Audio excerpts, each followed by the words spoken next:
Alors, c'est d'abord une décision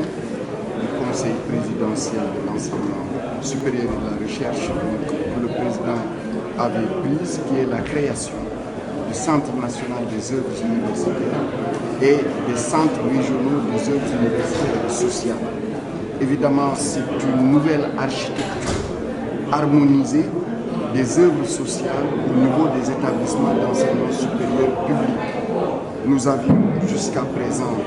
le COUT qui gérait l'UCAD, mais qui, dans un portage qui n'était pas toujours, je dirais, dans les règles et qui n'était pas aussi supporté par des moyens suffisants, gérait l'Université de Thiès, l'École polytechnique de Thiès, l'Université Assane Seck de Ziguinchor, l'Université Lamine Diop de Bambey, et vous aviez le CROUS au niveau de Saint-Louis qui s'occupait des œuvres sociales au niveau de l'Université Gaston Berger. Vous savez, avec la création de nouvelles universités, l'Université du Sine Saloum El Hadji Ibrahima Niass, l'Université Amadou Mahtar Mbow au niveau de Diamniadio, la création de l'Université virtuelle du Sénégal qui a des espaces numériques ouverts dans chaque département du pays, la création future de l'Université du Sénégal oriental de Tambacounda, des centres délocalisés de Kolda, de Géoul et demain l'Université arabo-islamique. Tout ceci appelle une réorganisation et la définition d'un nouveau pilotage, d'une nouvelle gouvernance du système des œuvres sociales.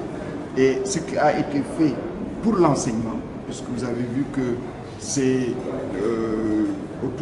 en 2011 qu'a été mise en place la Direction générale de l'enseignement supérieur, la création d'un cadre de gouvernance et de coordination et de pilotage des œuvres universitaires et sociales. Cet atelier a été précédé de deux équipes qui ont travaillé. Une équipe autour des textes et une équipe autour de l'évaluation du coût de la mise en œuvre de ces nouvelles structures. Et cet atelier qui dure 3 jours a rassemblé tous les acteurs des œuvres universitaires et sociales, à la fois les différents responsables jusqu'au chef de service au niveau du COUD, au niveau du CROUS, les étudiants, les étudiantes et les étudiants, les personnels administratifs techniques et de services, les syndicats des personnels administratifs techniques et de services au niveau des œuvres sociales, mais aussi les représentants des syndicats des enseignants, les parents d'étudiants et d'élèves et la COUSIDEP et d'autres acteurs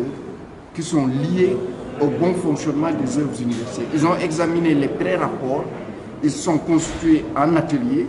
ils ont travaillé et ont produit le rapport de synthèse de ce matin que nous avons écouté et il leur est demandé de finaliser tout, que d'ici le 15 août, que le projet de loi qui crée les centres régionaux des œuvres universitaires et sociales puisse être disponible pour que je puisse le transmettre au secrétariat général du gouvernement, que le projet de décret portant fonctionnement et organisation des centres régionaux des œuvres universitaires et sociales soit prêt aussi en mi-septembre, de même que le projet de décret portant création de la direction générale des œuvres universitaires et sociales. Évidemment, tout cela va être mis dans le circuit gouvernemental. Il y aura sans doute un arbitrage de M. le Premier ministre et du Président de la République.